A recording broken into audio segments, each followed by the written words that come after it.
Arratsalde on denoi, ongi etorriak, bienvenidos, bienvenidas. Mi nombre es Asier Arrizabalaga, soy el vicepresidente del Colegio Oficial de Fisioterapeutas del País Vasco y para mí pues hoy es un placer poder dar inicio a un ciclo de webinars relacionados con los cuidados paliativos que lo vamos a hacer gracias a la colaboración de mucha gente. Quiero empezar dando las gracias a la Asociación Vasca de Cuidados Paliativos, a Arindus, a todas las personas que forman parte de la sociedad y sobre todo a Naomi, que en muy poco tiempo pues hemos sido capaces de organizar esto. Muchísimas gracias a las que hoy empezáis con este ciclo, la doctora Mónica Moyano y la doctora Leire Olavarrieta. Muchas gracias por vuestro tiempo, por vuestra dedicación y la verdad es que es un placer para el colegio que nos pongáis un poco en contexto en un campo que creo que los fisioterapeutas tenemos que ir teniendo poco a poco un poquito más de protagonismo y para eso todo comienza también con una buena preparación, ¿no? Entonces creo que hay muchos fisioterapeutas interesados y que en algún momento pues han podido estar relacionados con el ámbito de los cuidados paliativos, pero necesitamos formarnos y especializarnos. Y creo que este ciclo nos va a venir muy bien para hacer un poco esa radiografía general y ponernos en contexto, ¿no? Y que el año que viene la intención del colegio es seguir formando a los fisioterapeutas y que podamos tener cada vez más fisioterapeutas también que sean miembros de Arindus. Ahí va. Animo a todos los fisioterapeutas, que si queréis formar parte de esta sociedad científica, a la que yo me he incorporado hace muy poquito tiempo, pues entiendo que seréis bienvenidas. No me voy a extender en presentar a las ponentes. Tienen pues bueno, un alto recorrido y una experiencia y un currículum, sobre todo en el ámbito de los cuidados paliativos, pero lo que hemos querido es, de alguna manera, hacer como cuatro capítulos distintos en el que hacemos un poco un abordaje a las cuatro dimensiones, o por lo menos cuatro dimensiones importantes que requiere el ser humano, ¿no? Y el primero es un poco ese abordaje físico. Entonces, Mónica, Leire, os cedo la palabra y bueno, os organizáis como queráis. Más o menos estaremos, bueno, durante unos 45 o 50 minutos y luego tendremos un 10-15 minutos pues para poder contestar a a las preguntas del chat y bueno, pues generar un coloquio o un diálogo entre todas. Eskerrik asko bihotz gaur hemen egoteagatik. Es que ricasco. Bueno, yo me llamo Leire Olavarrieta, soy médico de familia, pero también tengo formación en cuidados paliativos y la verdad es que la parte de mi trabajo que más sentido me da y que más me gusta. Y actualmente trabajo en el Centro de Salud de Galdacao. Vale. Y bueno, yo soy Mónica, soy especialista en medicina familiar, pero siempre, y comunitaria, pero siempre lo que he hecho ha sido medicina paliativa y actualmente trabajo en la unidad de cuidados paliativos del Hospital San Juan de Dios de Santurchi. Entonces, bueno, queríamos daros las gracias, pues primero por vuestra mirada, eh, por esta mirada paliativa y por darnos pues este espacio pues para poder explicaros lo que hacemos y cómo lo hacemos, ¿no? Entonces, bueno, os hemos preparado una presentación y bueno, pues yo voy contando cosas, hemos pensado que lo vamos contando y que luego al final, si necesitáis hacer preguntas, pues nos vamos, con total, hemos venido aquí a calzón quitado, que se dice, ¿vale? Entonces, bueno, pues empezamos y... Espera. Bueno, va a empezar Mónica y luego la Sí. segunda parte la haré yo. Pues,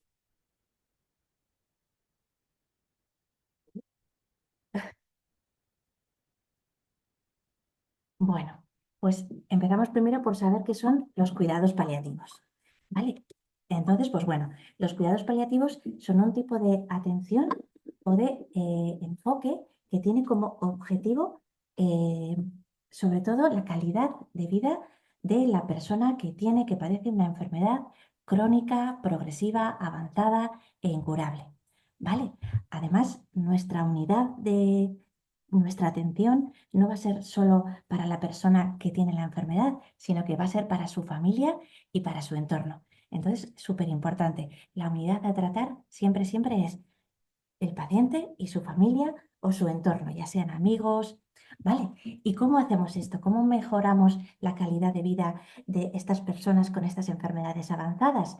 Pues primero, prevención y alivio del sufrimiento. Ya os vais a dar cuenta a lo largo de toda la sesión que el sufrimiento no es solo físico, sino que va a haber varias pautas, varias áreas que vamos a tener que tratar.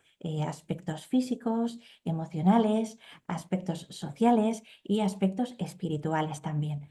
¿Vale? Por lo tanto, es una atención, un enfoque integral. Es decir, eso, lo que os acabo de decir, las 4 esferas básicas que componen el ser humano y multidisciplinar.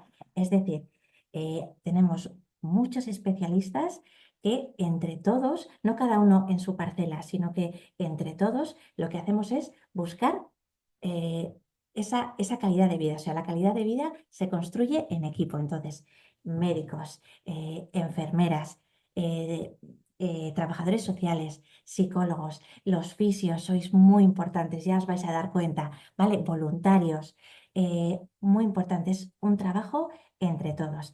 Y importante, los cuidados paliativos, este tipo de enfoque, lo que hace es reafirmar la vida. Luego os vamos a poner un vídeo que os va a dar mucho, os va a explicar. Y ven la muerte como un proceso natural. No es un fracaso de la medicina, no es un fracaso de los cuidados, es un proceso natural y ni adelantan ni retrasan la vida. De hecho, bueno, cada vez hay más estudios que dicen que los cuidados paliativos están relacionados con un aumento en la esperanza de vida. Pero bueno, sobre todo, muerte como proceso natural ni adelantan ni retrasan.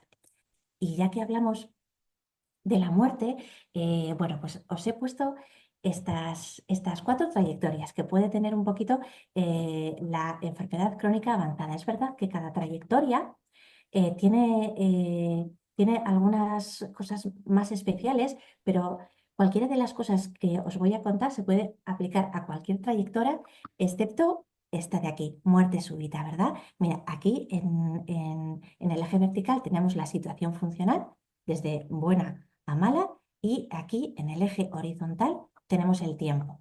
Entonces, bueno, es verdad que una persona con muy buen estado funcional puede tener una muerte súbita y ahí normalmente no da tiempo a planificar nada, no da tiempo a que entre un equipo de paliativos a, bueno, pues hacer este enfoque. Pero en el resto de trayectorias sí que da tiempo. Esto es importante también por todo lo que estáis haciendo ahora. Es decir, en el 75% de las ocasiones vamos a necesitar unos cuidados paliativos. Necesitamos cuidar y que nos cuiden. Y esto que estáis haciendo ahora vosotros eh, es eso, es hacer todo lo que sea posible para que todos nosotros y todas nuestras familias reciban unos cuidados paliativos de calidad, independientemente de dónde vivan, de dónde estén empadronados, etcétera. Entonces, mirad, una de las evoluciones es la del cáncer.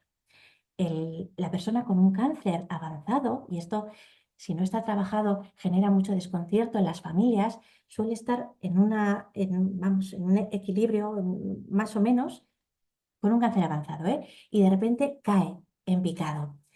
Esa caída en picado suele hacerse en semanas o a veces en días, lo que desconcierta mucho a la familia. Entonces, aquí en el cáncer, veis, pues está más o menos estable y empieza a caer y cae muy rápido, ¿vale? Entonces aquí el control de síntomas suele ser muy intensivo. Aparecen muchos síntomas nuevos, otros que no estaban, que estaban bien controlados se descontrolan y el control de síntomas suele ser muy intensivo. Así como suele ser muy importante el apoyo emocional, ¿vale? Sin embargo, otra de las trayectorias es la insuficiencia de órgano. Por ejemplo, una insuficiencia cardíaca, una insuficiencia renal. Aquí veis que lo que ocurre es que la situación funcional va cayendo, hay crisis y en esas crisis la persona se recupera, pero nunca se llega a recuperar no llega hasta donde estaba antes de la crisis, ¿no? Ya sea respiratoria, cardíaca.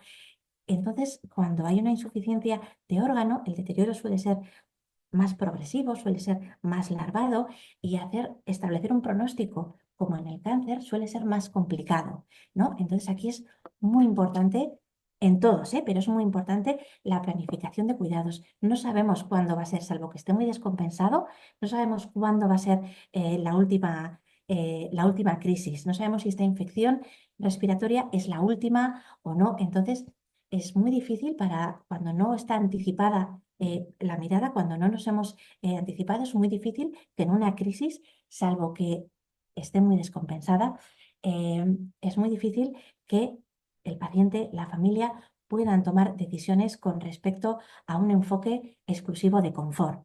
Muy difícil. Por eso, aquí es muy importante la planificación anticipada de cuidados. Y otra trayectoria suele ser la fragilidad, la demencia. La fragilidad es muy importante en cuidados paliativos, ya lo vamos a ir viendo. Y la fragilidad es, pues, las demencias, es un deterioro muy progresivo a lo largo de años, sin claras crisis. A veces sí, pues hay infecciones de orina, infecciones respiratorias, pero no hay esas crisis tan agudas como pues en el EPOC o en la insuficiencia cardíaca. Entonces, en la fragilidad, sobre todo, el apoyo al cuidador es fundamental. Es un cuidador que está años cuidando de una persona dependiente y además hace falta anticipar los cuidados, ¿no? En las demencias, por ejemplo, tenemos que trabajar mucho que las demencias dejan de poder tragar.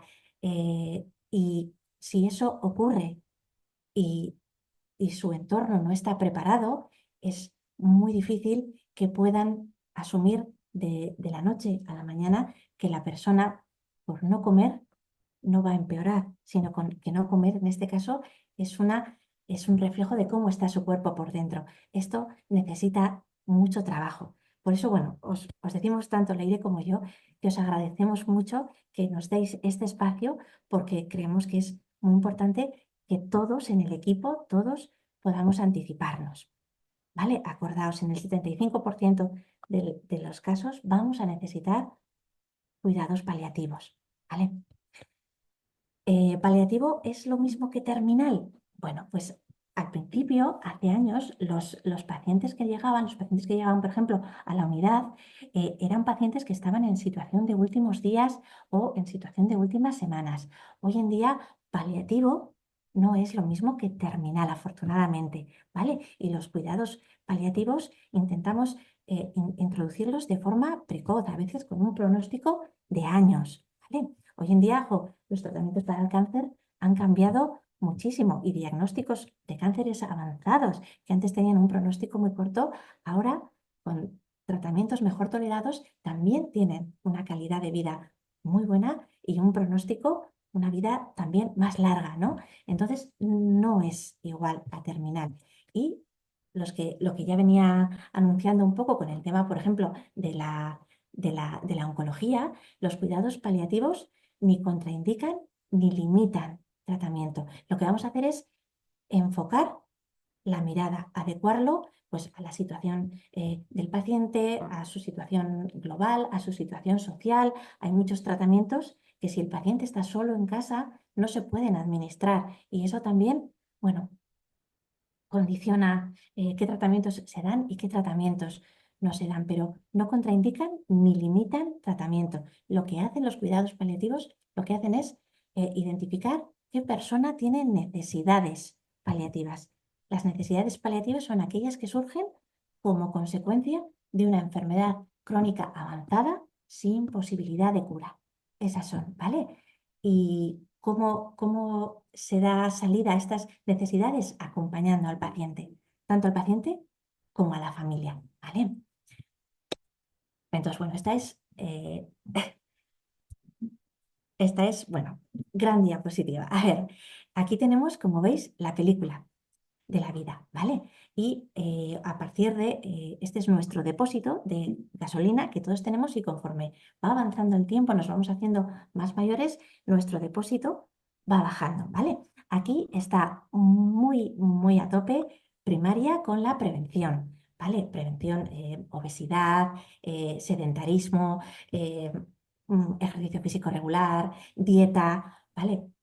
Prevención del cáncer, muy, muy, muy presente, pero llega un momento, hoy en día se conoce mucho sobre la fragilidad. ¿Qué es la fragilidad? La fragilidad es que nuestra reserva biológica se va agotando y pequeñas,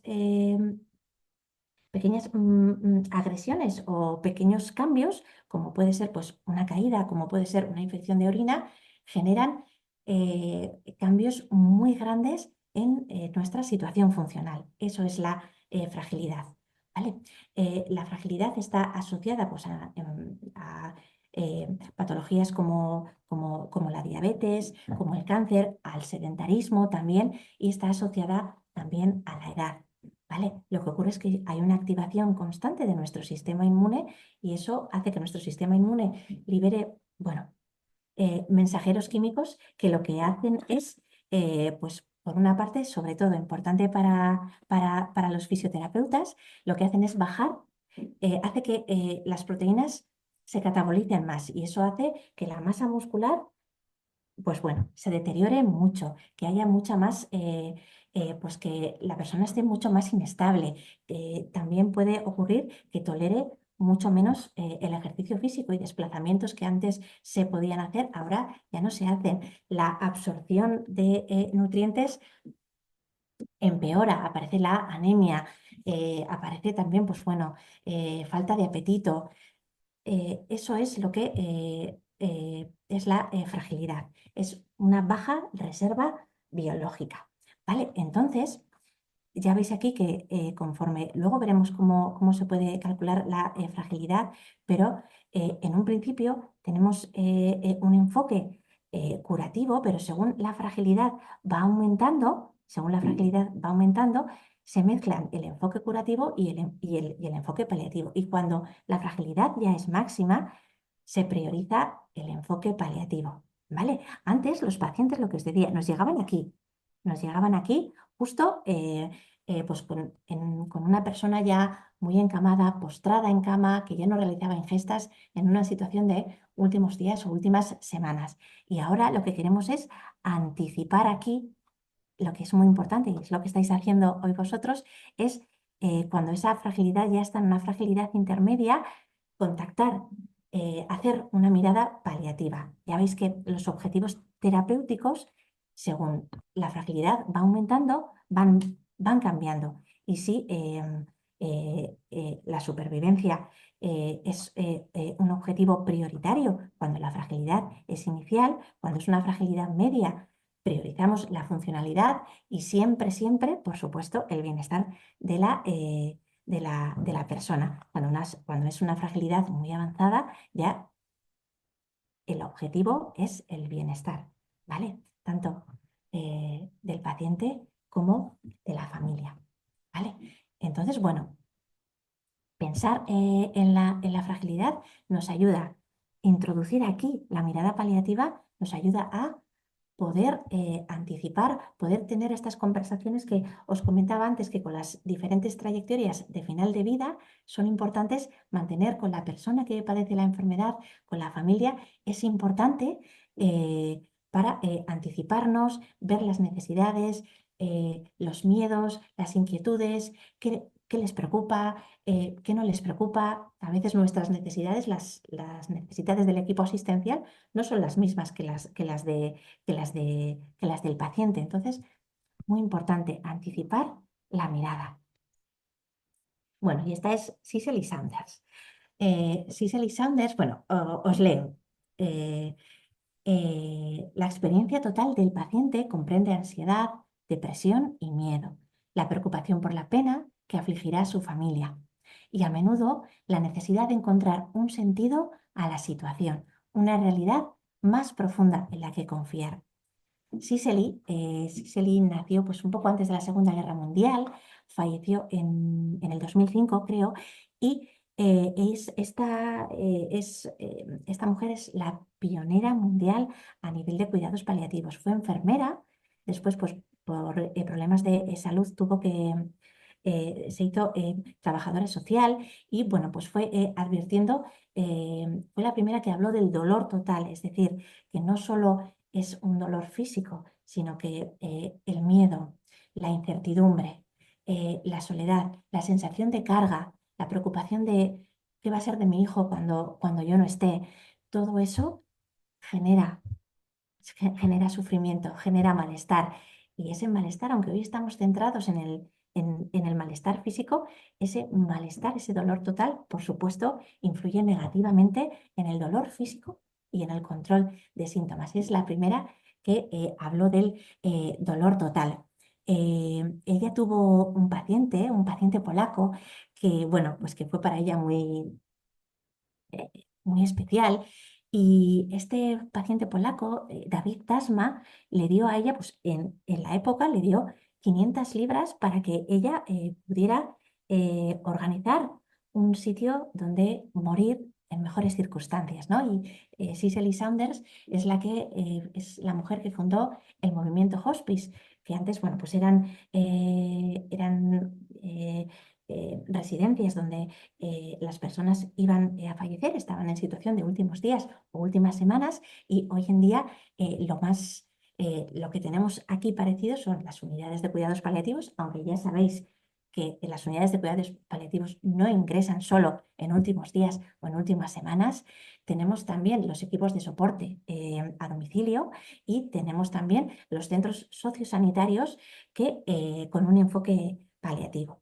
¿Vale? David Tasma, que esto me gusta mucho, le decía a Cicely Saunders cuando le dio el dinero para que ella pudiese, bueno, pues mejorar las condiciones en las que se moría, le dijo, David Tasma le dijo algo así como, ahora mismo soy una sombra, él ya estaba ya muy enfermo, pero sé que pronto seré una ventana, ¿no? En el sentido de que sé que esto que yo estoy compartiendo ahora con Cicely, sé que esto va a hacer que otras personas puedan acabar su vida de la mejor manera posible, ¿no?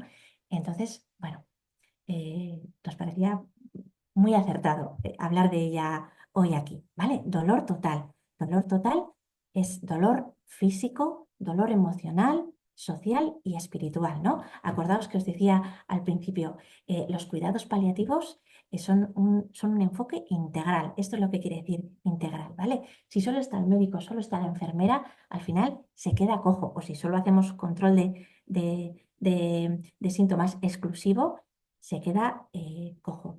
Y bueno, los fisios tenéis mucho que aportar. De hecho, pues, eh, los fisios, bueno, soléis estar pues en un ambiente en el que hay contacto físico, en un ambiente de intimidad, y muchas veces pues lo que ocurre en planta o lo que ocurre en los domicilios cuando va un fisio a casa es que los pacientes se abren y comentan muchas cosas, ¿no? Pues todo eso que llevan dentro, ¿verdad? O sea que, bueno, la calidad de vida se construye en equipo.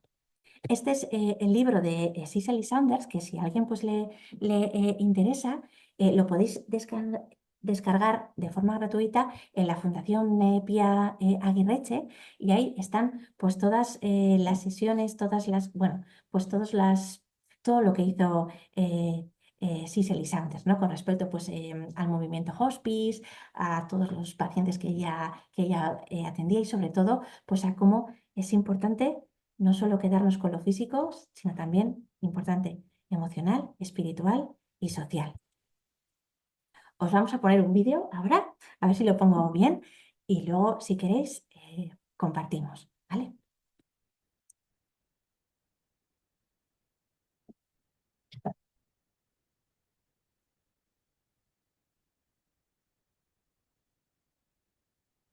Yo que pensaba que era un tipo normal, tenía a mis hijos, a mi mujer, mi familia, mis amigos.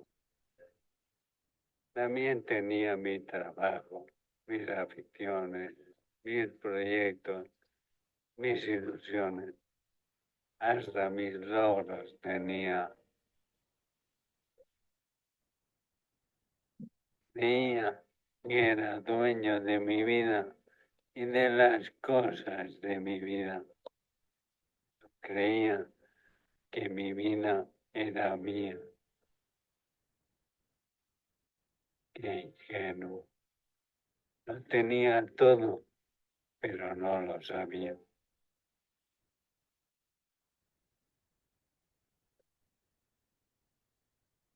Ahora tengo edad. Tengo 37 años y muy pronto voy a morir.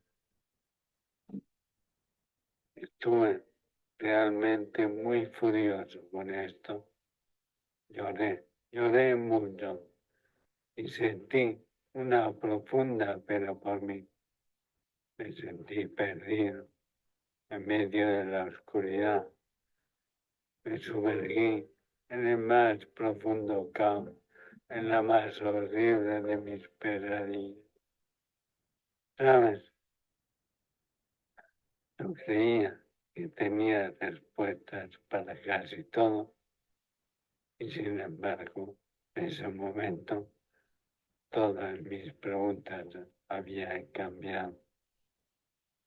¿Qué yo para merecer esto? ¿Qué hago ahora con mis sueños? ¿Por qué justo ahora? ¿Por qué a mí? ¿Por qué así? ¿Por qué? ¿Por qué?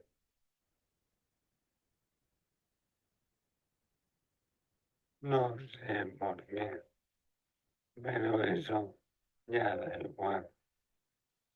Lo que importa es que me he dado cuenta de que con quien de verdad estaba enfadado era conmigo mismo.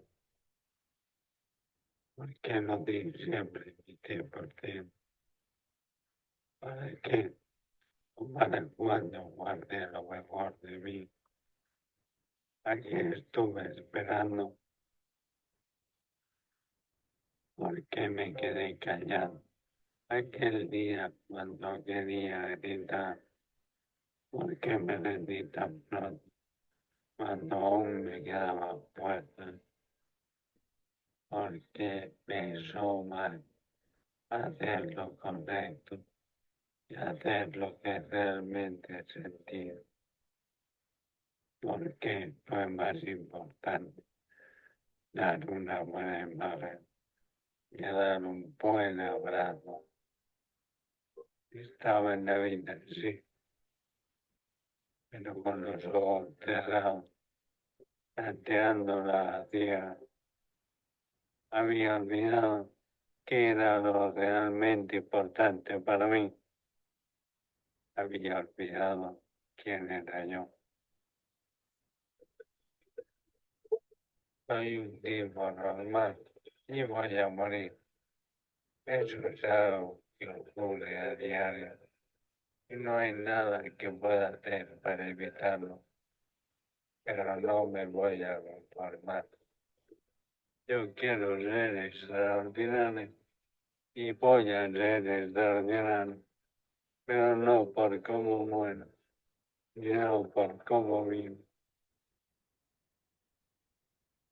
Con esfuerzo, voluntad, ayuda y amor lo lograré y seguiré aprendiendo y disfrutando de los primeros rayos de luz cada mañana, de los juegos y las risas de mis hijos, de la cálida y suave compañía de mi mujer, del abrazo temeroso de mi madre, de las lágrimas en los ojos de mi padre, del sonriente hablar de mi hermana.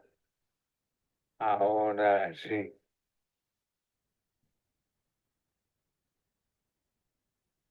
tengo los ojos abiertos y recuperaré el significado de las palabras te quiero entre mis amigos. Puedo ver que la vida no es algo que nos pertenezca. Se trata de vivirla como si se acabara el mundo. Pero si fuera el último día de mi vida, estaría contento de cómo lo he vivido. Se acabó el sobrevivir. La vida es un regalo que debemos agradecer y sentir plenamente. Mi vida ya no es mía, pero ahora empiezo a vivir.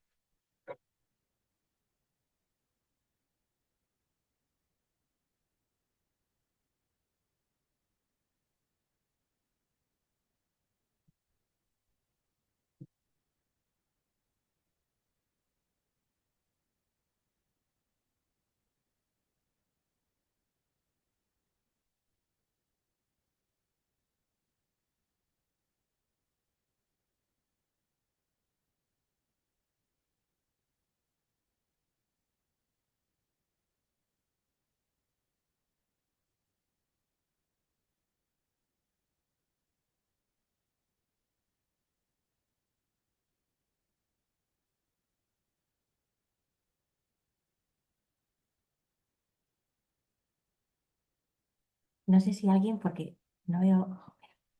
eh,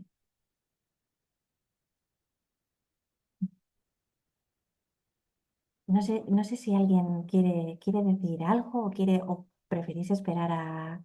Ya veis que hay mucho sufrimiento en Jano, mucho sufrimiento, pero no habla nada de temas físicos, no habla de dificultad respiratoria, no habla de dolores, no habla de... Y no es una apología de la muerte, ni muchísimo menos. Al contrario, lo que hace es reafirmar la vida, eh, lo que queráis. Si surgen cosas o emociones o lo que sea con respecto al vídeo, Jano falleció en 2016, o sea, hace ya casi 10 años y imaginaos si es extraordinario que aquí sigue enseñándonos cosas. Así que lo ha conseguido, lo ha hecho muy bien. Mira, estos son los principios fundamentales de los cuidados paliativos. Son los mismos principios que estableció Cicely Sanders cuando empezó con este movimiento. Centrado en la persona, ya os he dicho, persona, y en la tercera, fila, acompañar a la familia. Centrado en la persona y en la familia. Integral, las 4 esferas, físico, emocional, social, espiritual. Jano se hace muchísimas preguntas, ¿verdad? Hace un repaso de toda su vida, cómo estaba viviendo, por qué no hice esto, qué voy a hacer ahora, cómo quiero vivir a partir de ahora.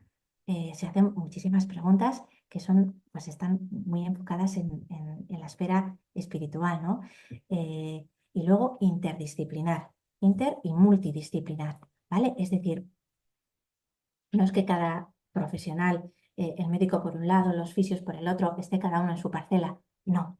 Lo hacemos, nos ponemos todos en conjunto para intentar trabajar todos, remar en el mismo sentido. ¿Vale? La escucha empática. No escuchamos para responder, escuchamos para comprender qué es lo que nos quiere, qué es lo que nos quiere decir. No juzgar. Yo reconozco que esto a mí al principio me costó, pues yo decía, jo, a este no viene a verle nunca nadie, no sé qué, o esta familia no viene nunca. Y luego al final te das cuenta de que pues no sabemos lo que ha pasado, no sabemos, nosotros entramos en un punto concreto de la biografía de esta persona, pero esta biografía no empieza justo en el diagnóstico de su enfermedad, empieza pues cuando nació. En ocasiones se arrastran traumas de generaciones anteriores, ¿no? Entonces, sin juzgar, sobre todo eso, escucha empática, información adaptada. Muchas veces las personas, nuestra experiencia nos dice que las personas que se están muriendo intuyen, que nadie se va sin saber que se va, salvo en aquella primera diapositiva de la muerte súbita, donde no hay espacio para nada. Pero las personas que tienen una enfermedad progresiva, incurable, que va avanzando, no se van sin saber que se van. Algunos lo pueden expresar, otros prefieren, yo siempre digo que la muerte es como el sol. Todos sabemos que está ahí el sol. Em, Algunas personas están continuamente mirando al sol, continuamente pensando en la muerte. Hay otras personas que no lo miran nunca, que no lo miran nunca. Y pues al final, cuando llega el momento, pues probablemente no van a poder hablar de ello ni van a querer que nadie le hable de ello. Y hay otras personas que, bueno, de vez en cuando miran, conectan pues, con sus propios límites, con la finitud del ser humano y desconectan, sabiendo que tienen una enfermedad avanzada. Oye, pues hacen planes para el próximo verano. Y está bien, está muy bien, no pasa nada, ¿vale? La muerte es como el sol, sabemos que está ahí, si la miramos continuamente nos vamos a quemar y si no la miramos, pues va a ser también complicado que podamos cerrar asuntos pendientes, ¿no? Hay gente, insisto, que muchas personas saben que se va, no necesitan el diagnóstico de el carcinoma de no sé qué con metástasis aquí y allá, ya lo saben, ya lo saben. Esto es algo que a las personas, que a las familias sobre todo, les llama muchísimo la atención. Ya hablaremos sobre la comunicación, ¿no? En otra sesión, pero les llama mucho la atención cuando nos dicen, no le digas nada, no le digas nada. Y es la propia persona con la enfermedad la que nos diga, la que nos dice, sí, así que aquí no se va a quedar nadie, ¿no? O sea que información adaptada. Y el respeto, muy importante. Cuanto más limite la enfermedad la capacidad de una persona para tomar decisiones, con mucho más respeto, con mucho más cuidado, tendremos que entrar, tendremos que tomar decisiones, ¿vale? Cuanto más limitada esté la capacidad de una persona para tomar decisiones sobre sí misma, con mucho más respeto tendremos que preguntar a a su entorno, familia, amigos, ¿qué hubiera querido si hubiera podido trasladarlos, ¿no? ¿Cómo vivió él otras enfermedades, otras crisis en su vida? ¿Qué hizo? ¿Qué hubiera querido él? Muy importante, ¿vale? El respeto a la intimidad y las actividades básicas de la vida diaria también. Sobre todo respeto en la toma de decisiones. Todos estos principios que son los que manejamos todos los días son los que ya Cicely en su momento pues postuló. Entonces, valoración de la situación basal. Aquí estamos hablando sobre todo de temas físicos, ¿no? Ya seguro, sabéis que la fragilidad no solo es física, ¿no? Caídas, hospitalizaciones, hay una fragilidad cognitiva también, ¿no? Es decir, según nuestra gasolina se va acabando, nuestra reserva cognitiva se va agotando, también la fragilidad cognitiva hace que nuestro autocuidado se vea mermado. Hace también pues, que la toma de medicación se complique, que haya más errores con la toma de medicación.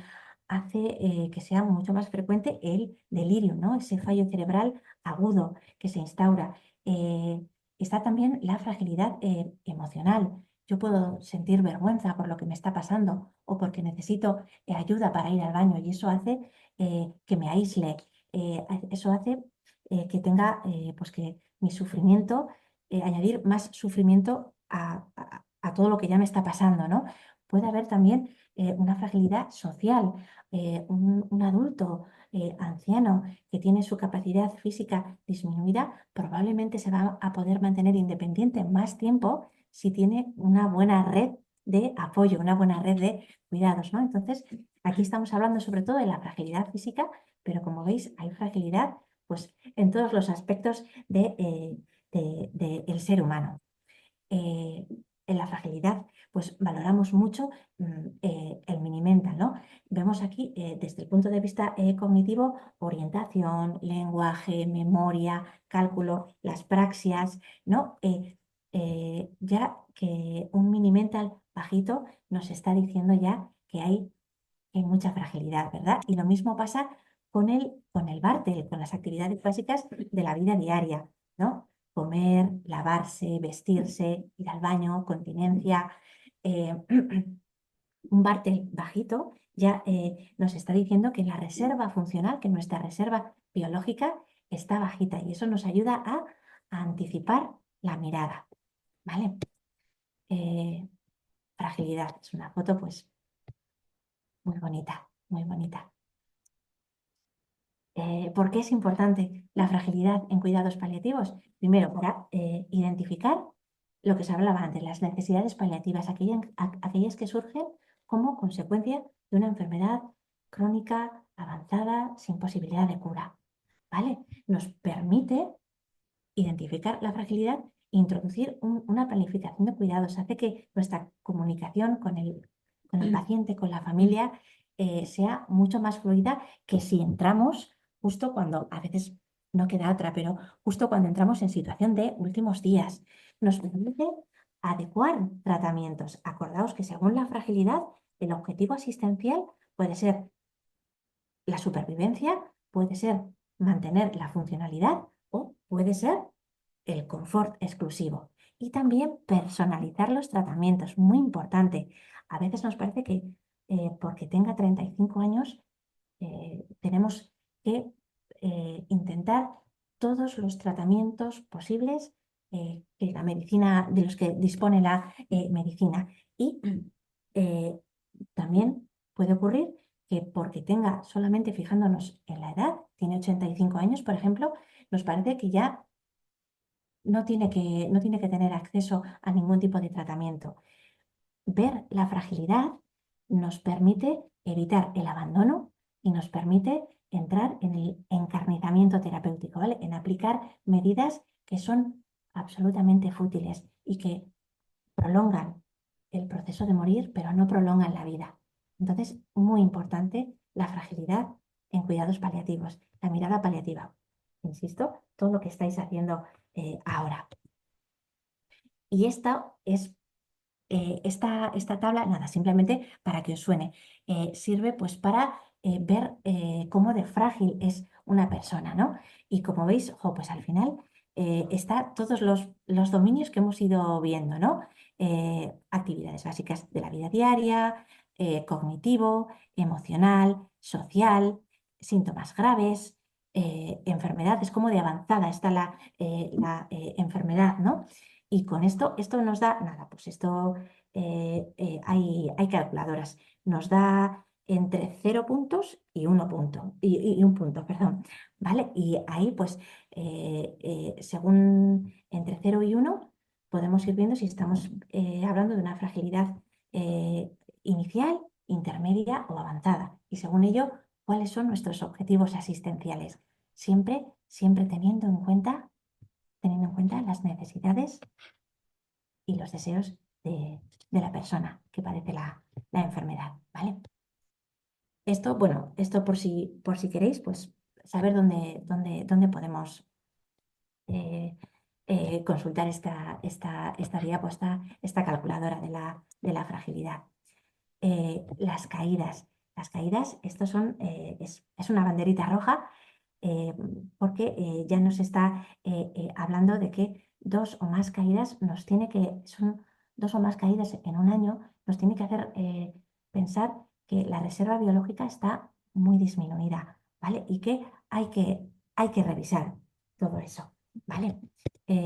Los fisios, muy importante, los fisios hacéis un montón de cosas. Primero, ejercicios de fuerza, equilibrio. Luego, hay cosas que todos podemos hacer, practicar alfombras en casa, barandillas. Muy importante también, pues, todo bien iluminado. Entonces, bueno, sois muy importantes, sois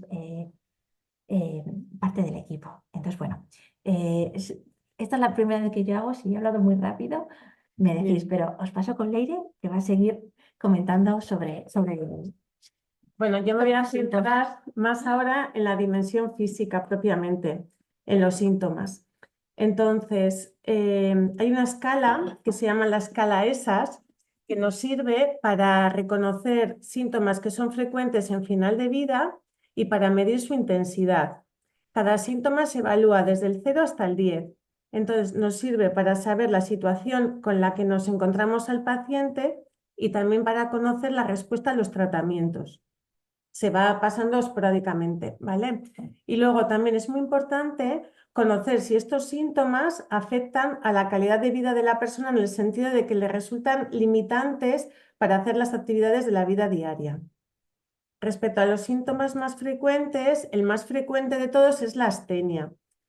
La astenia se define como una sensación de cansancio extremo y como una pérdida de la capacidad para hacer trabajo físico y mental. Las causas de la astenia son varias. Por ejemplo, pues de la propia fragilidad, la astenia, también si una persona tiene anemia, algunos fármacos, también dan anemia, el estado mental, si se encuentra deprimido, todos estos factores influyen. Entonces tenemos que abordarlo pues entre todos.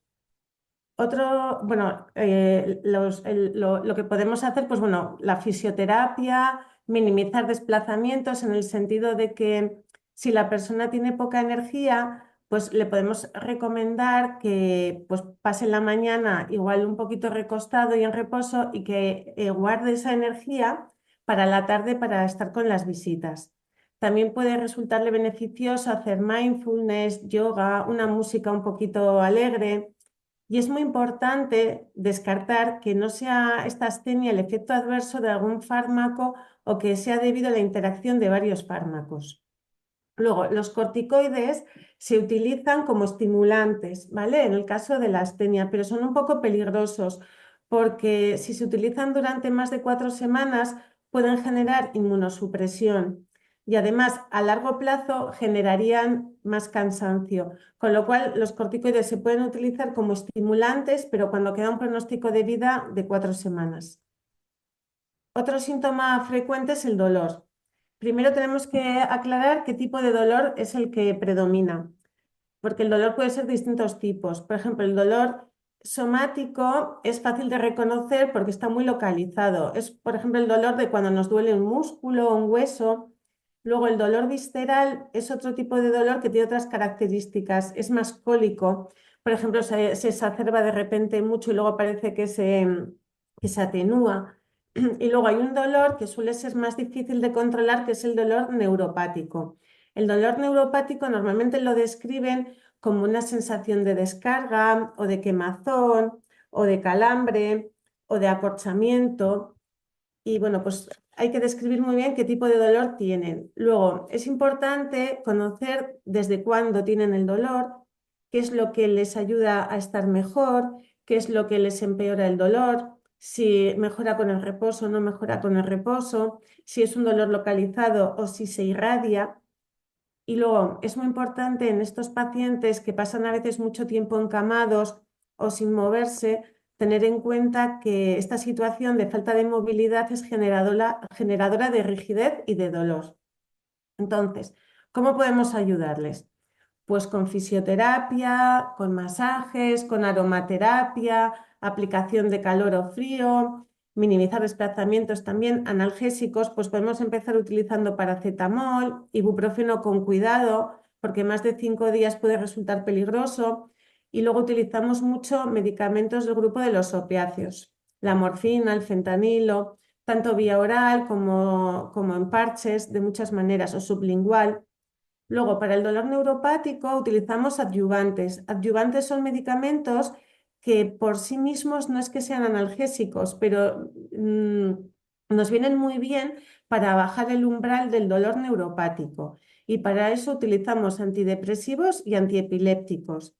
También en algunos tipos de dolor hay que utilizar técnicas intervencionistas.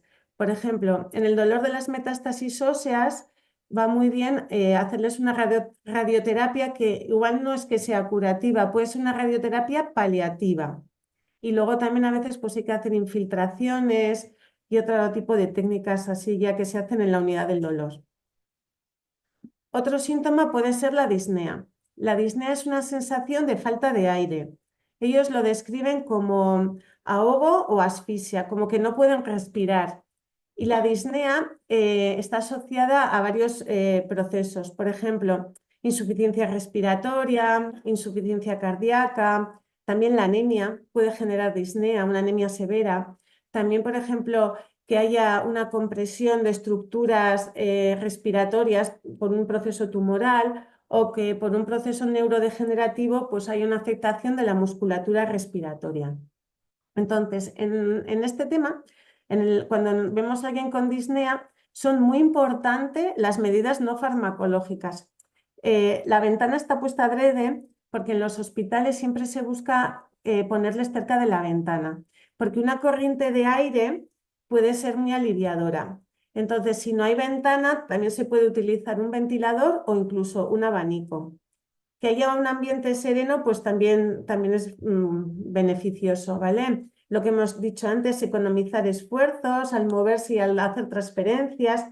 La posición vertical es beneficiosa porque disminuye el retorno venoso, que muchas veces en caso de insuficiencia cardíaca, pues aumenta el retorno venoso de esos edemas en las piernas, hace que sobrecargue el corazón.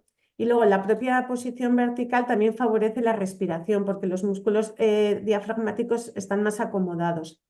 También les puede venir bien aprender ejercicios de control respiratorio para optimizar también la musculatura respiratoria.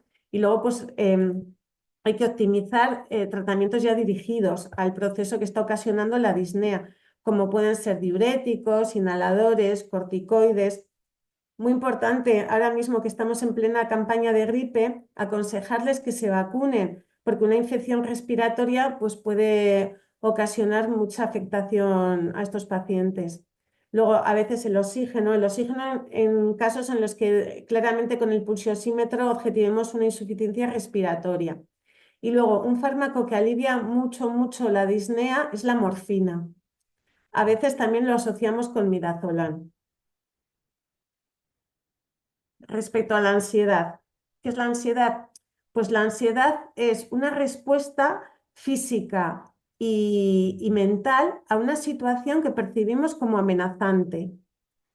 Entonces, ¿qué podemos hacer? Pues estar presentes. Y muchas veces no hace falta ni hablar, la presencia silenciosa, o sea, estar conectados en sintonía con la situación de esta persona. Escuchar, pues muchas veces necesitan revisar su biografía o comentarnos que tienen asuntos pendientes. Nosotros no les escuchamos para responderles, les escuchamos para acompañarles. Y desde esa situación de confianza, ellos son capaces de verbalizar lo que les da miedo y lo que les preocupa, y ellos mismos, escuchándose, buscan sus propias respuestas. Y ellos al final buscan lo que les ayuda a adaptarse a esa situación de enfermedad avanzada y de final de vida. También puede ser muy adecuado pues, poner una música, en este caso una música más suave, también la luz, el yoga, el mindfulness. Si están bien, pues les viene muy bien el ejercicio físico. También hay que valorar retirar ciertos fármacos. Los corticoides ya hemos dicho que estimulan mucho, entonces hay que valorar beneficio o riesgo.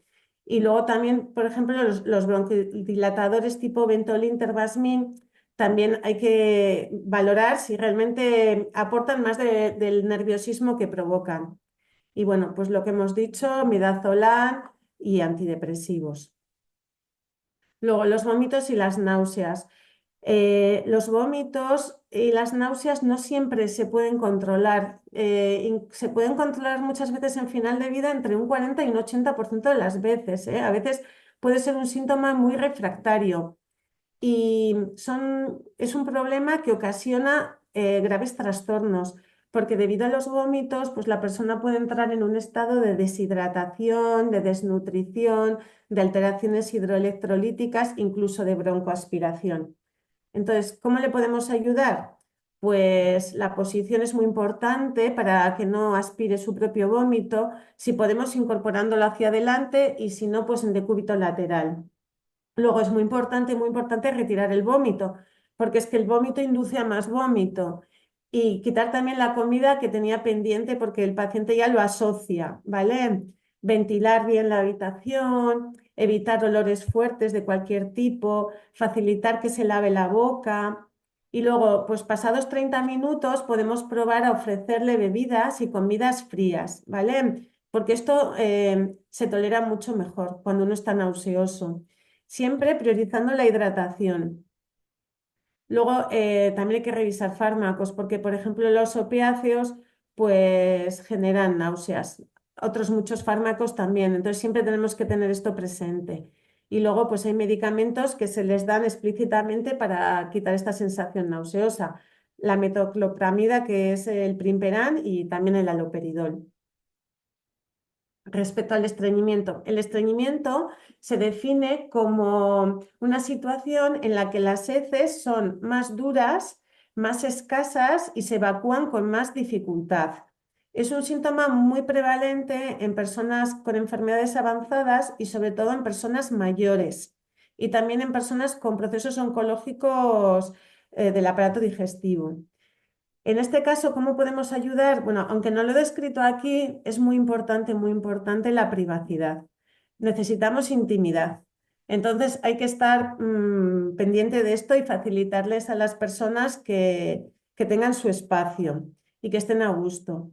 Luego, pues una dieta, a ver, la dieta rica en fibra y con aceites en general está bien, pero en situación de últimos días la fibra no es adecuada porque para que la fibra haga efecto hace falta una ingesta abundante de agua y ellos ya no están en condiciones de tolerar tanto líquido.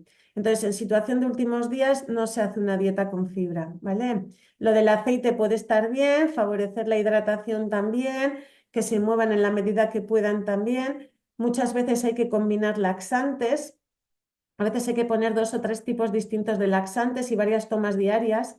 Y luego, si la persona lleva, por ejemplo, ya más de 3 días sin defecar, es importante hacer un tacto rectal, porque a veces se les hacen fecalomas, que son como tapones de heces muy duros, que pueden llegar a ser enormes y necesitamos romperlo con el dedo. Entonces, muchas veces hace falta hacer un tacto rectal para desimpactarle y luego pues terminar de ayudarle con enemas. Y también en este caso la medicación es muy importante. Los opiáceos son medicamentos que producen mucho estreñimiento, pero hay muchos otros, ¿vale? Luego, respecto a la postura, es muy importante que sea facilitadora. Se le suele poner un banquito o un taburete en los pies para que los pies estén elevados como unos 30 centímetros. Y luego la postura idónea es que la espalda esté incorporada hacia adelante y recta, porque eso facilita la evacuación. Con los codos apoyados sobre las rodillas y la cadera y las rodillas en flexión.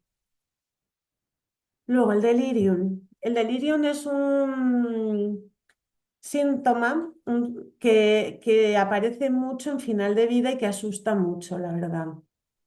Es un indicador de que hay mucha fragilidad en el cerebro. Es un fallo de órgano.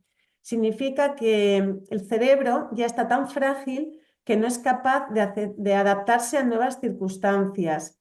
Entonces, en cuanto tiene que adaptarse a algo nuevo, por pequeño que nos parezca y insignificante que nos parezca, como no tienen esa capacidad, pues hacen un déficit de atención y viven en confusión. El delirium puede ser hiperactivo, que es cuando les vemos muy agitados, suele ser muy típico que tengan alucinaciones y que tengan un lenguaje muy repetitivo, pero el delirium también puede ser hipoactivo, que están como muy somnolientos, que están enlentecidos, que les vemos como que ya les falta la energía. Entonces hay que tener en cuenta todo esto, ¿vale? El delirium se da sobre unas personas que tienen cierta predisposición por su fragilidad o porque tienen una demencia o porque tienen edad avanzada. Y luego hay unos factores que predisponen que una persona tenga delirium. Entonces hay que facilitarles que estén bien orientados, ¿vale? Entonces procurar que tengan un reloj, un calendario, objetos familiares, por ejemplo, si están en las residencias que lleven fotos de su familia, ¿vale? Facilitarles la luz. Luego también, pues si tienen alteraciones perceptivas, pues facilitarles las gafas, los audífonos, evitar que haya mucho ruido donde estamos, porque esto les puede descolocar mucho. También si están durmiendo, evitar interrumpirles de manera innecesaria y facilitarles sus funciones básicas, que son la nutrición, que esté bien nutrido, que esté hidratado, ver que no tenga una retención aguda de orina, ver que no tenga un estreñimiento o un fecaloma, o valorar si tiene dolor por algún motivo, intentar que se muevan, ¿vale? Y luego, pues como nos dice la chica de la foto, pues acercarnos a ellos pues con la máxima serenidad posible, con una voz calmada y con frases cortas que sean entendibles por ellos, ¿vale? A veces está en la agitación que con todas estas medidas no conseguimos un buen control de síntomas y no tenemos más remedio que recurrir a fármacos, principalmente los neurolépticos, ¿vale? El haloperidol, por ejemplo, porque las benzodiazepinas, tipo el diazepam o el lorazepam, les pueden generar más confusión. Luego, los edemas también son otro síntoma frecuente. Suelen verse en situaciones de insuficiencia cardíaca, de insuficiencia renal, insuficiencia hepática y también cuando algún proceso obstruye la vena cava inferior. Entonces, ¿qué podemos hacer? Pues ponerles los pies en alto, medias de compresión o vendajes compresivos y diuréticos. Respecto a la serostomía es la sequedad de la boca. Es un síntoma también que es muy frecuente y que es muy molesto. Está relacionado con la propia fragilidad porque las personas ya pierden también la ingesta y luego también está asociado a ciertos medicamentos y, por ejemplo, el oxígeno, cuando se lo ponemos sin nebulizar, pues también les seca bastante las mucosas. Entonces, ¿qué podemos hacer? Pues favorecer la hidratación, que hagan enjuagues con agua con limón o con infusiones, ¿vale? También las aceitunas favorecen mucho la hidratación, la piña también, incluso trocitos de piña congelados, ¿vale? Que los tengan en la boca, gelatinas, caramelos y chicles sin azúcar, que se hidraten los labios con cacao mejor que con vaselina, que se laven los dientes con más frecuencia, con dentífricos con alto contenido en flúor y xilitol. Otra vez volvemos a mirar la medicación, porque los diuréticos les pueden provocar mucha deshidratación y mucha sequedad. Y luego también en las farmacias venden saliva artificial. Hemorragias. Las hemorragias no son tan frecuentes, pero sí que son muy aparatosas. Por ejemplo, en personas con procesos tumorales de cabeza y cuello o carcinomas bronquiales o digestivos puede haber hemorragias incluso masivas. También en personas con algunas úlceras pueden de repente provocar una hemorragia que sea, pues, que no se puede controlar. Entonces, aquí es muy importante tener en cuenta el estado situacional de la persona. Las toallas oscuras se utilizan porque si una persona sangra, vamos a volver a la página anterior, y le ponemos una toalla blanca, pues genera mucha ansiedad. Es muy angustiosa la sangre. Entonces, con toallas oscuras se disimula mucho, sobre todo si estas toallas son de un color tirando a rojizo, ¿vale? Según donde esté el sangrado, pues tal vez podemos comprimir o incluso frío. A veces en las epistasis, en los sangrados por la nariz, pues les ponemos un hielo en la boca para que haga vasoconstricción y sangren menos. Luego, lo que hemos dicho, si es una persona que tiene reserva de vida, que vemos que todavía hay mucho que hacer, pues sueros y transfusiones. Pero si es una persona que ya hemos llegado a valorar y está en un estado de final de vida, de últimos días de vida, pues muchas veces, si no podemos controlar la hemorragia, la forma de ayudarles es hacerle una sedación paliativa. Y bueno, pues cuando nos planteamos que una persona pueda necesitar atención paliativa, esto normalmente se hace en primaria, ¿vale? Somos los que normalmente vamos atendiendo a las personas y en algún momento vamos viendo indicios de fragilidad. Entonces, el equipo médico-enfermera, pues nos empezamos a plantear este tipo de cuestiones.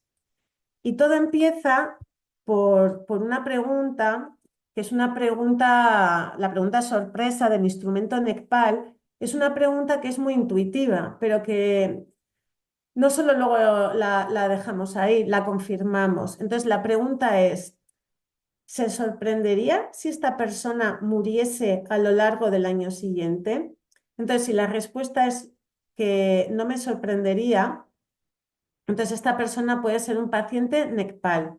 Un paciente NECPAL es un paciente al que hemos identificado con una enfermedad avanzada y entonces le queremos hacer este cuestionario para ver si cumple, que además tiene necesidades paliativas. Entonces, ¿qué preguntas nos hacemos además de la pregunta sorpresa? Pues muchas veces no hay que hacer preguntas porque el propio paciente es el que nos lo propone, porque ya no quiere seguir con más tratamientos activos y lo que quiere son medidas de confort. A veces también la familia, ¿vale? Y si no, pues este instrumento pues nos va dando muchas pistas. Por ejemplo, si vemos que hay una pérdida funcional, pues porque en el Bartel vemos que es capaz de hacer menos cosas, que ya va tendiendo a necesitar ayuda para el aseo, para la ducha, o que incluso ya tiende al encamamiento, pues nos puede orientar.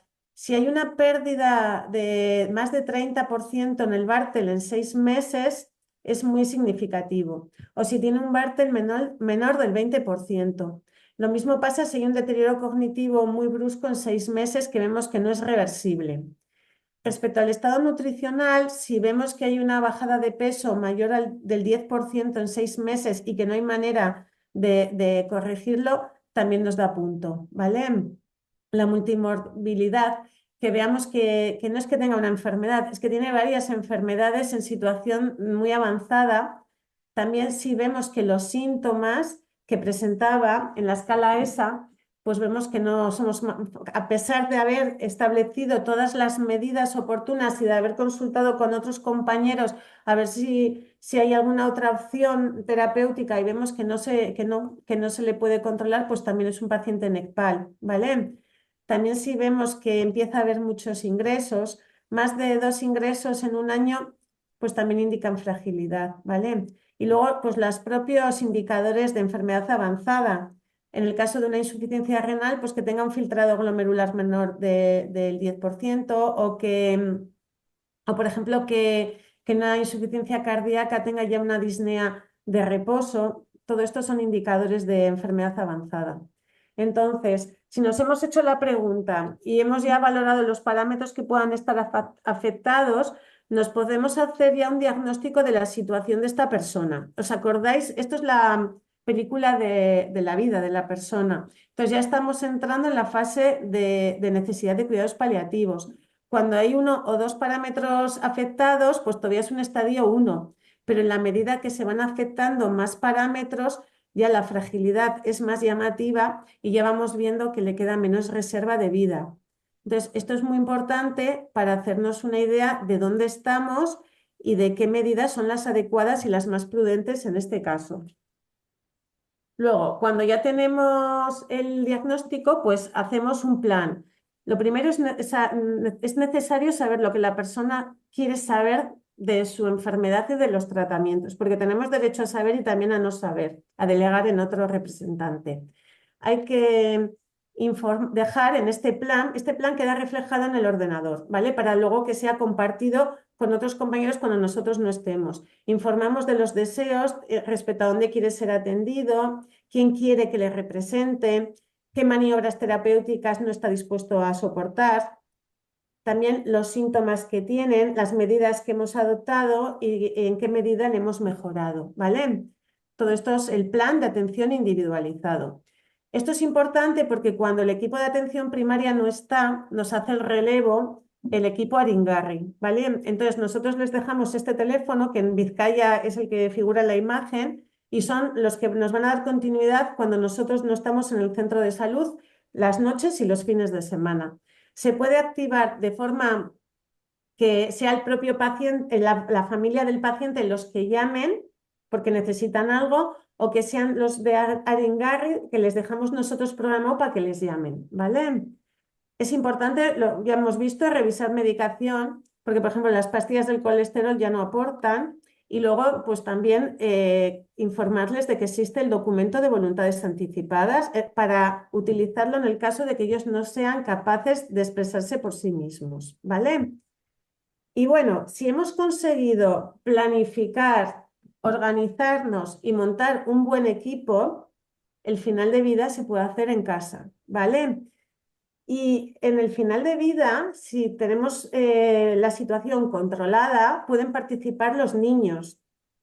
Los niños son los mayores expertos en sostener la dignidad de sus seres queridos y encima se sienten muy felices cuando se sienten útiles y les gusta mucho cuidar. Entonces, si hay un adulto que les acompaña y la situación está controlada, es muy beneficioso para ellos que también participen de los cuidados, ¿vale? En situaciones de crisis no, pero cuando ya tenemos la situación controlada es muy beneficioso.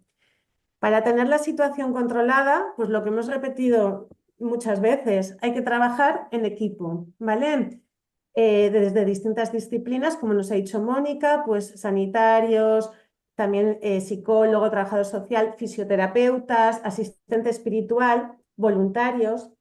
Y aquí es muy importante que no haya un único cuidador en la casa, porque el equipo asistencial estamos ni un 5% del tiempo. El 95% del tiempo es su familia o su entorno cuidador los que sostienen los cuidados. Entonces, aquí hay que mirar muy bien que haya varios cuidadores, ¿vale? Porque si no, tenemos riesgo de claudicación del cuidador. En final de vida, en casa, cuando ya se pierde la vía oral, utilizamos la vía subcutánea, que es una palomilla, ¿vale? Por la que administramos la medicación. Y luego, normalmente dejamos 2 palomillas. Una palomilla con un infusor, que es el aparatito este, tipo donus, y aquí dentro metemos la medicación, que normalmente suele ser midazolam para dormirle, morfina para el dolor y buscapina para evitar que haya estertores, ¿vale? Y luego dejamos una segunda palomilla por si hay algún síntoma que no lo tenemos bien controlado para que los propios familiares administren la medicación. Se les deja todo por escrito y todo preparado y no hay ningún problema. Y si hubiese alguna duda, ellos siempre pueden llamar al teléfono Aringarri para que les venga una enfermera a ayudar, ¿vale? Y bueno, ya terminando, pues queríamos destacar este artículo que le escribió Eric Kassel en el año 1982. Este médico publicó en el New England Journal of Medicine un artículo cuyo resumen es el siguiente. Los profesionales asistenciales no solo aportan conocimientos y habilidades en la relación asistencial, sino que ellos mismos son los instrumentos del cuidado, ¿vale? Y esto tiene mucho que ver con el sostener la dignidad. Por ejemplo, si entramos en una habitación, pedir permiso, llamar a la puerta, no abrir la puerta de golpe. En los hospitales, pues si tenemos que ir a tomar la tensión y la temperatura, hacer todo de una vez, no ir varias veces, procurar molestar lo menos posible, no hablarles con un lenguaje que les infantilice, ¿vale? Pues este tipo de cosas en realidad es lo que les sostiene y lo que les ayuda. Y bueno, en este sentido, este es Harvey Maschochinov, es un psiquiatra canadiense que desarrolló la terapia de la dignidad.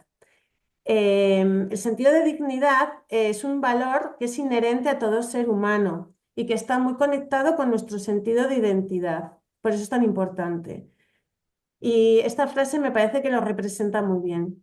Sentirse enfermo es una cosa, pero sentir que lo que somos está siendo amenazado y socavado, que ya no somos las personas que éramos antes, puede causar desesperación que afecta al cuerpo, la mente y el alma. Por eso esta es igual la dimensión que más tenemos que tener todos presentes. Y bueno, pues para terminar, Mónica y yo hemos elegido esta foto. Esta foto fue la ganadora en el 2020 del WordPress Photo, que es un concurso de fotoreportaje. Es una foto que está sacada en una residencia de ancianos en Brasil. Ellos lo pasaron fatal en la pandemia del COVID. Y en esta residencia inventaron una cortina de plástico que les permitía abrazar a las personas. Y bueno, pues nosotras en esta foto hemos visto pues amor, dignidad, sentido y compasión. Y creemos que esto es la esencia de los cuidados paliativos. Espero que os haya gustado y muchas gracias. A partir de ahora, si queréis hacernos alguna pregunta, aquí estamos.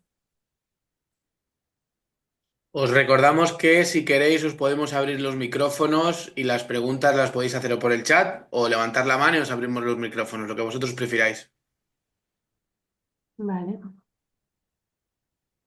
Bueno, lo primero de todo os quiero dar las gracias. Me ha encantado vuestras charlas, la verdad que sí. Eh, y creo que es una gozada poder contar con vosotras y bueno, nosotros desde el colegio estamos muy ilusionados en comenzar, pues bueno, ¿no? A que cada vez podamos estar más compañeras y compañeros trabajando con vosotras en los diferentes ámbitos en los que trabajamos, ¿no?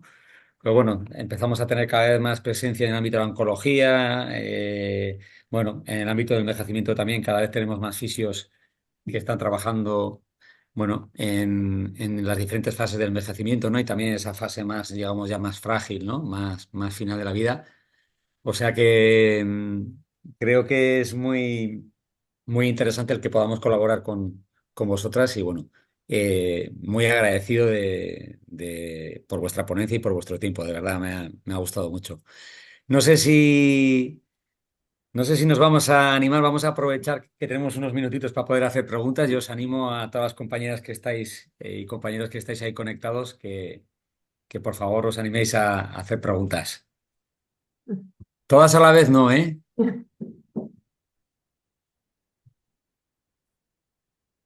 El vídeo ha sido muy emotivo, igual por eso, Sí. Ah, ¿verdad? Y mucha fuerza. eh, aquí empezamos. Javi, si eso me echas una mano, ¿eh? Porque ya sabes que a veces me... No, no te preocupes, de momento son solo felicitaciones. Bueno, nadie se ha quejado, entonces vamos, bueno, vamos bien. Bueno, una cosa muy importante del equipo es que para nosotros el trabajar en equipo es lo más importante porque hay que trabajar con el sufrimiento. Entonces, el equipo es muy importante para sostener a esta familia y también para sostenernos nosotros. O sea, en el equipo nos cuidamos todos, a todos. Entonces, eso hace que sea muy bonito trabajar en final de vida, cuando se hace bien, claro.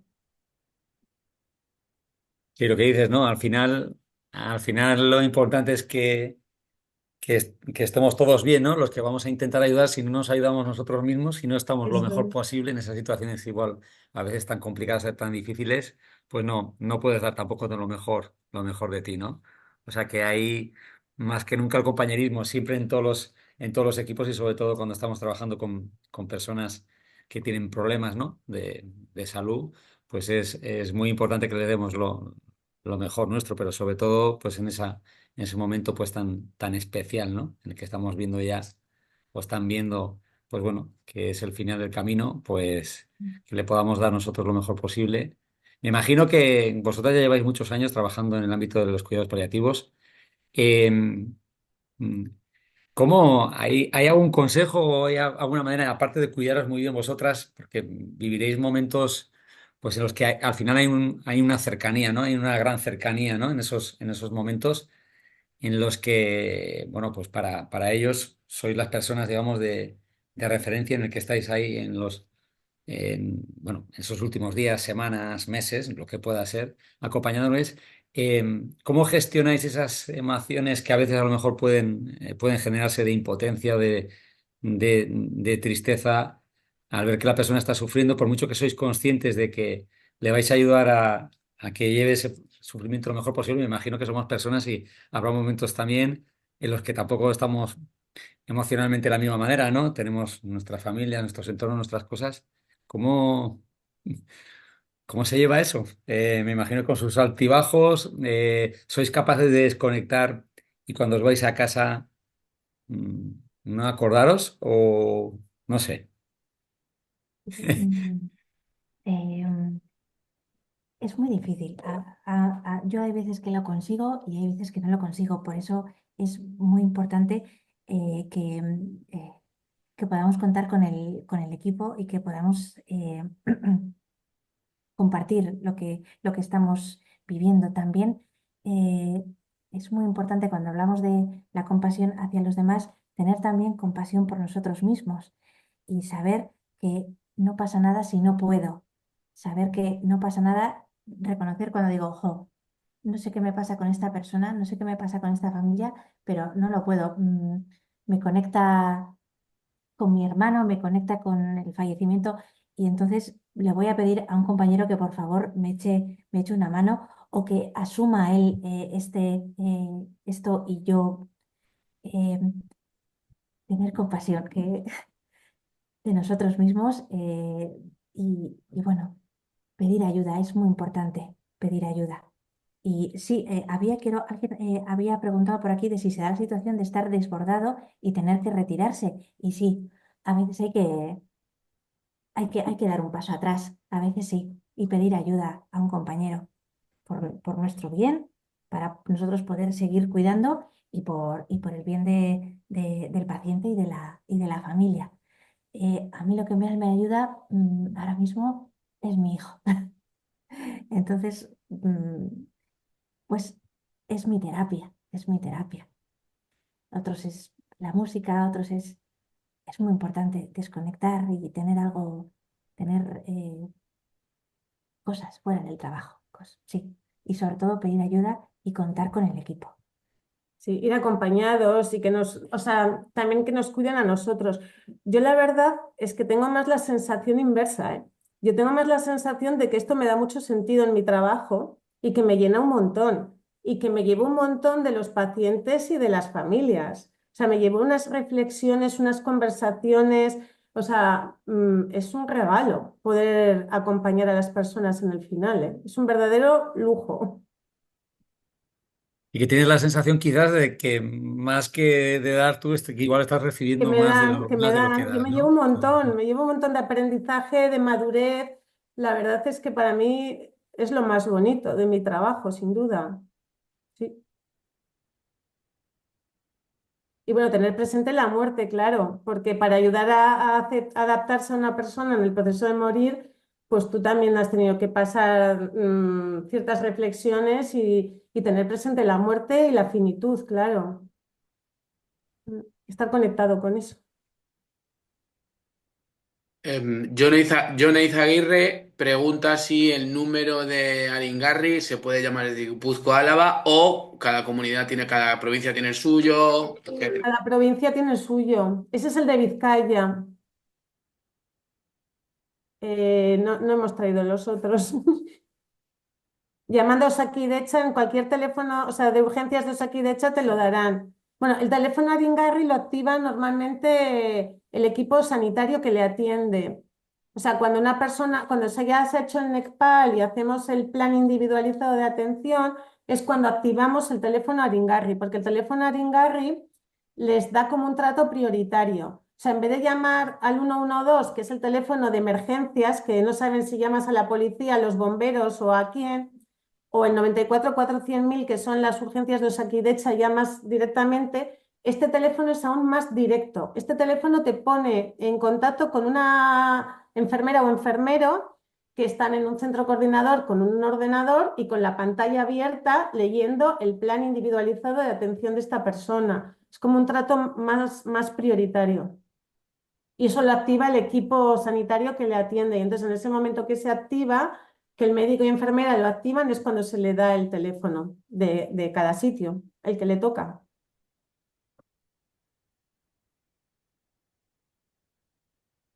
Bueno, Benicia Ayala cuenta una experiencia personal con su madre.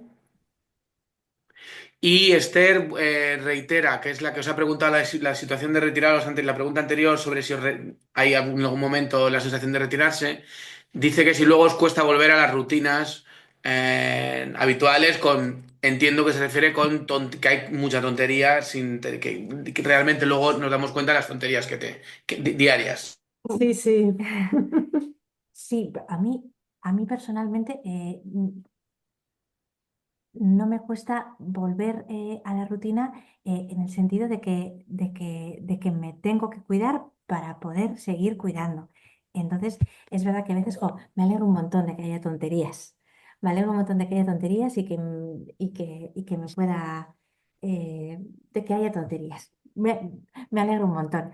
Y eh,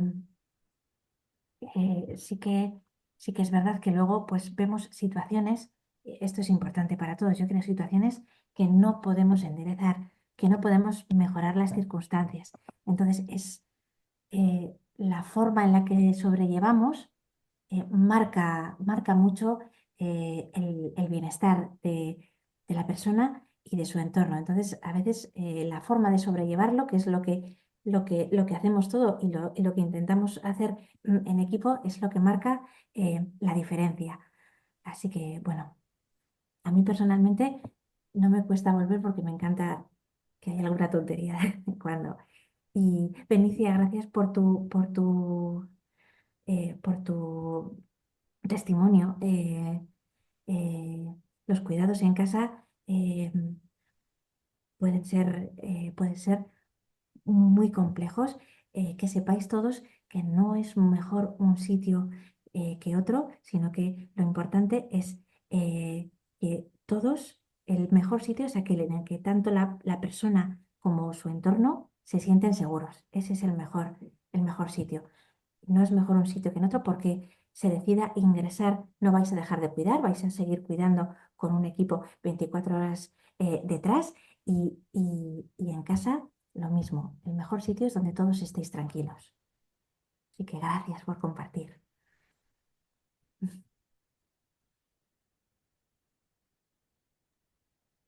¿Tenemos alguna otra última pregunta ya para ir finalizando? Bueno, de momento parece que no. Yo quiero volver a daros las gracias de verdad. Creo que este es el principio pues bueno, de una colaboración entre Arindus y el Colegio de Fisios. Es verdad que cuando hablabais un poco de los síntomas frecuentes, Leire, pues ahí la verdad es que hay síntomas en los que podremos colaborar quizás de una manera y además igual tenemos que hacer también un poco de pedagogía de lo que hemos ido avanzando en los últimos años y del conocimiento que podemos tener y de compartirlo también con vosotras, ¿no? Lo que se Enseñárnoslo a refiere, nosotros sí, también. en el dolor, en los diferentes tipos de dolor, porque se Mm. está trabajando mucho. Claro, la fisioterapia lo que tiene es que podemos trabajar desde la manualidad, desde la terapia con las manos, con diferentes tipos de técnicas, pero también tenemos diferentes terapias físicas que podemos utilizar también un poco para el tema de la neuromodulación del dolor, ¿no? Con la neuromodulación no invasiva o con otras terapias como puede ser la estimulación eléctrica transcraneal, que se ha visto que, bueno, que cada vez empieza a tener más efectos a nivel del dolor y también a nivel incluso de la depresión también. En el tema de la disnea, pues bueno, tenemos en la fisioterapia respiratoria diferentes tipos de técnicas en las que podemos ahí ayudar mucho. Podemos trabajar también con terapia manual en el tema del estreñimiento crónico, ¿no? En el tema de los edemas, como no, los linfademas, con el drenaje Bueno, linfático manual, claro. con los drenajes compresivos. Bueno, hay muchas cosas ahí, entonces yo creo que es un trabajo interesante el que podemos comenzar a, porque sí que hay no muchos fisios, pero que están trabajando todos estos síntomas, ¿no? En pacientes paliativos. Y si cada vez también tenemos más fisios que se van formando, pues compartir también sobre todo, bueno, pues los equipos que ahora trabajáis en paliativos, que entiendo que son los médicos, las enfermeras, las psicólogas y las trabajadoras sociales, si no me confundo, son los cuatro profesionales, digamos, que están en los Ujú. equipos, ¿no? Que podamos ir incorporando otros profesionales, no solamente fisioterapeutas, también otros, pero ahora como estamos en el contexto de la fisioterapia, nuestra obligación también de ir compartiendo lo que pensamos que podemos compartir con vosotras y para que podamos también divulgarlo en foros como pueda ser Arindus. Nada, y animaros. No sé si todavía estamos a tiempo o si las inscripciones están cerradas, pero voy a aprovechar para hacer un poquito de spoilers, si no me falla la memoria. Este viernes en Ficova, en Irún, se organizan las jornadas que organiza todos los años Arindus. Nosotros desde el colegio os hemos dado la posibilidad pues para bueno, hemos sorteado unas invitaciones. Si no habéis tenido la suerte de tener las invitaciones y alguna todavía está con ganas de apuntarse, pues entiendo que todavía están a tiempo, ¿no? De poder inscribirse. Y nada, si todo va bien y la salud nos acompaña, pues que nos veremos el viernes ahí en Ficova. Muchísimas Gracias. gracias y A seguro que nos, vosotros nos veremos también. más veces. Muchas gracias a las dos por vuestro tiempo, Muchas vuestra Gracias. gracias a dedicación. Hasta vosotros. pronto. Hasta Pues nada, pronto. agur den hori eta aste on bat opa dizuet. Ondo izan, laizter arte. Agur, agur. Agur.